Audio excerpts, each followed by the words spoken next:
What's good in the interweb subscribers, and welcome back to Drama with Ted and Tina. I, Ted Willow, be your host narrator today about a young man who worked for years building a PC that wasn't just powerful, it was personal.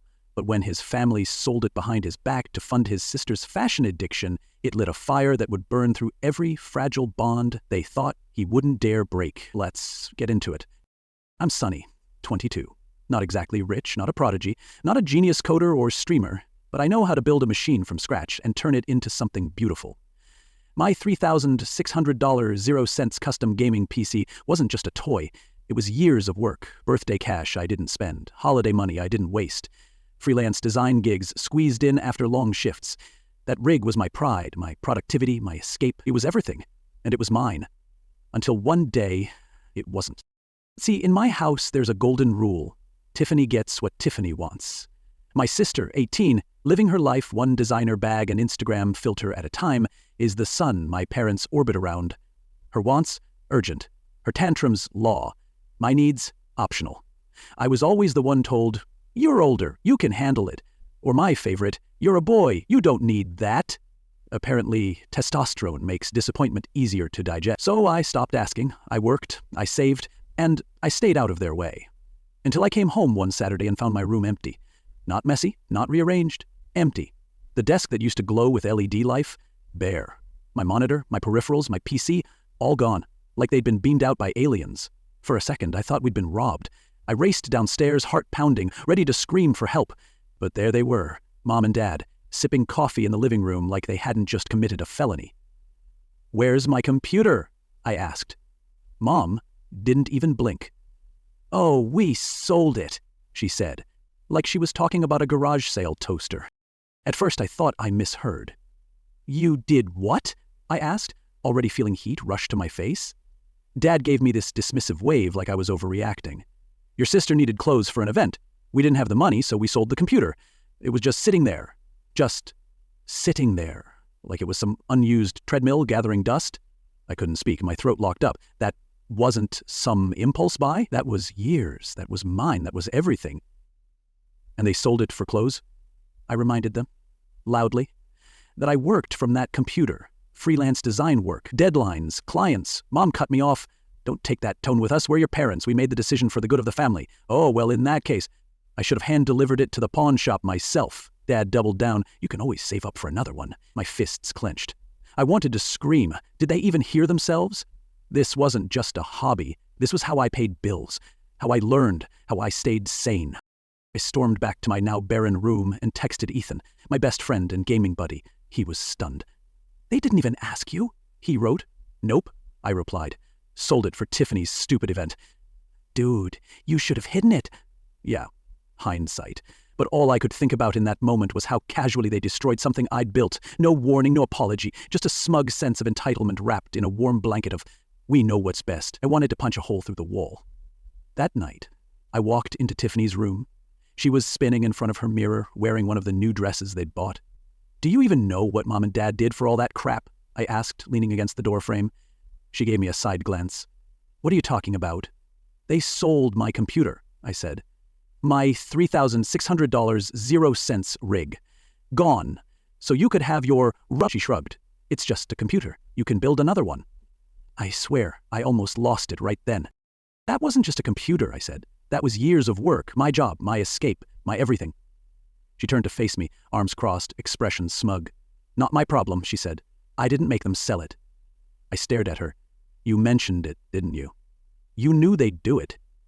She gave me this half-laugh, half-eye roll. "Please, don't act like I control what Mom and Dad do. If they sold it, it's because they thought it was the best choice. That's on them." It was left before I said something I'd regret. Or worse, something she wouldn't. Talking to Tiffany was like arguing with a mannequin, one programmed for vanity and indifference. She didn't care. Why would she? She never had to earn anything. Everything she wanted was just one guilt trip away. I stayed in my room that night, staring at the empty space where my setup used to be, wondering if maybe I was overreacting. Spoiler, I wasn't. Not even close. The next few days were unbearable. My parents acted like everything was normal, like they hadn't sold a massive chunk of my life for a handful of overpriced accessories. Meanwhile, Tiffany was strutting around like she just got sponsored by Vogue. I tried to function on my old beat-up laptop, which took 15 minutes just to boot up and crashed if I so much as sneezed near it. I missed deadlines, lost 2 clients, and no one in my house batted an eye. Ethan kept texting me, trying to keep me grounded. Bro, they crossed a line. You've got to fight this. And he was right. This wasn't just about the computer anymore. It was about respect, something I clearly didn't have in my own home. So I snapped. I gathered everything, every invoice, every PayPal receipt, photos of the build, timestamps on my freelance work. I even tracked down the buyer and messaged them. They were understanding, even sympathetic, but firm. No refunds. If I wanted it back, I'd have to buy it for the same $1,200.00 my parents sold it for. That number felt like a slap. They didn't just sell my PC, they undervalued it. $3,600.00 of top-shelf parts, sold for pennies so Tiffany could look fashion-forward for one night. I didn't care. I wanted it back. So I printed the receipts, the emails, everything, and waited until dinner. When everyone was seated in mid-bite, I dropped a manila folder onto the table like I was delivering a cease and desist. I want my money back, I said calmly. You stole from me. My dad scoffed like I'd just told him the earth was flat. What money? He asked. I pointed to the buyer's receipt. You sold my PC for $1,200.00. That PC was legally mine, built with my money. You had no right. Mom looked personally offended. We've been over this. Your sister needed help. We made a decision as a family. No, I said. You made a decision for the family without me. That's theft. Tiffany chimed in, her voice dripping with sarcasm. Oh my God, are you seriously still crying about your little gaming toy? I turned to her. It wasn't a toy. It was my work, my income, my time, something you clearly know nothing about. She scoffed. Don't blame me because you're obsessed with games and can't let go of a machine. I shot back. Don't blame me because you're so entitled you think your wardrobe is more important than someone else's livelihood. My dad slammed his hand on the table. Enough. You'll get your damn money, but don't expect anything else from us. I leaned back. Good, because I've been done expecting anything from this family for years. The next morning, they handed me $1,200.00 in cash. Their expressions said, "We're doing you a favor." I took it without a word. I contacted the buyer, arranged to pick it up, and the moment I plugged it back in, it was like I recovered a part of myself they tried to erase. But I knew then that nothing would go back to normal. The damage wasn't just financial, it was fundamental. They saw me as a resource, not a person. And I couldn't keep living in a house where I was treated like spare change. That night, I texted Ethan. I think I'm moving out. He called me instantly. Finally, he said. I was wondering when you'd say it. I didn't have much saved after buying the PC back, but I couldn't let that stop me. I started looking for cheap apartments, small studios, anything. I updated my portfolio, started streaming again, and picked up extra gigs. Within a week, I found a tiny place a few miles away. It wasn't glamorous, but it was mine, and more importantly, it was free of them. Moving out felt like sneaking out of a prison. I didn't announce it. I didn't argue. I just quietly packed my life into boxes, 2 at a time, and dropped them at Ethan's place until I could make the final move. My parents didn't notice, or if they did, they didn't say a word. Tiffany.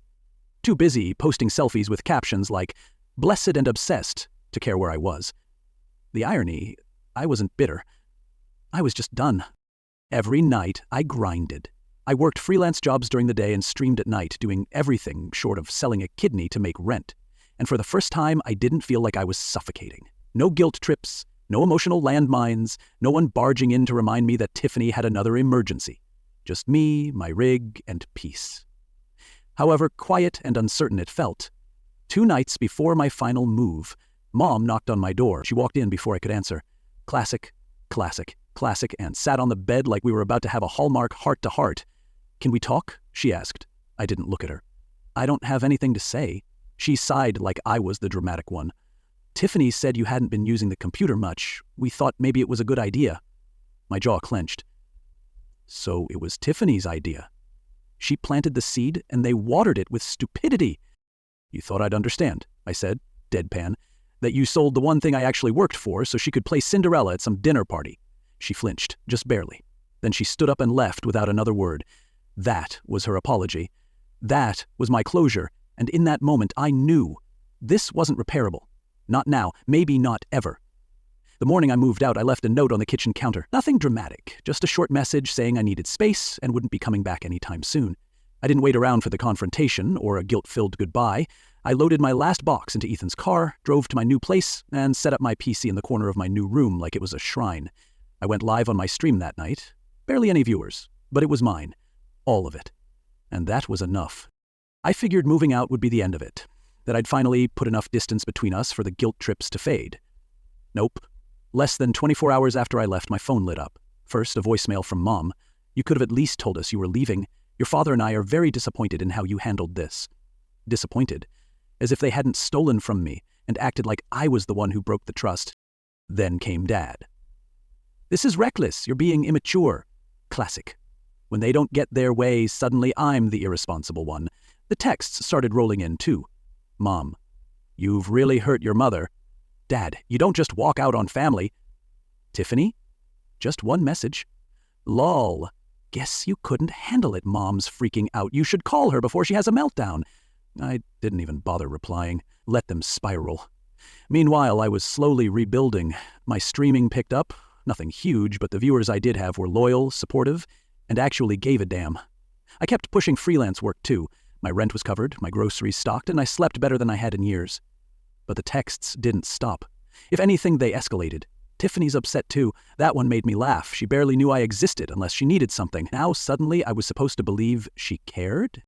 I ignored them, until one night, Ethan swung by with pizza and said, "Guess who cornered me at the store today?" I already knew. "Your mom," he said, "told me you've abandoned your family and that I was a bad influence, said you used to be such a good son." I rolled my eyes so hard I almost blacked out. "What did you say?" He shrugged. "Told her maybe if they treated you better, you wouldn't have had to leave." She didn't take it well, no shock there. Later that week, another text came through. "Your sister's birthday is coming up. We'd like you to come home for dinner. It would mean a lot to her." I stared at it for a while. Maybe a small part of me wanted to believe it was an olive branch, but I knew better. It was a performance. They needed a prop to complete their picture-perfect family tableau, and I was done playing that role. I stared at the text for a long time. I didn't answer it, not right away. I showed it to Ethan, and he shook his head. "Dude, they want you there for optics, not because they miss you." He was right. Still, part of me hesitated, not because I wanted to go, but because saying no made it final. Like closing a door I'd spent my whole life trying to wedge open, hoping they'd someday see me the way they saw her. So I did something I hadn't done since I moved out. I called Mom. She answered like she'd been waiting by the phone. "Oh, honey, it's so good to hear from you." I didn't waste time. "I got your message about Tiffany's birthday." "Yes," she said quickly. "Just dinner, nothing fancy. It would mean a lot to her if you were there." "I don't think I can make it," I said, keeping my voice even. "I'm busy with work, and honestly, Silence. Then the tone shifted. Sharp, wounded, manipulative. "You're really going to let your sister down after everything we've done for you?"